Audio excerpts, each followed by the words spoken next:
dah. Inilah tukang paling mahir di Aceh.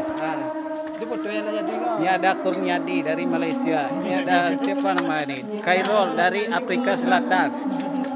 Nah, ini dari Korea Selatan. Nah, ini penonton. Foto. Inilah lokasi masjid kami.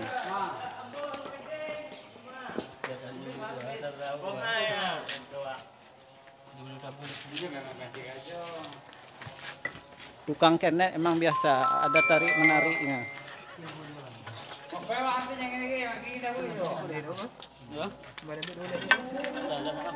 Kau jangan,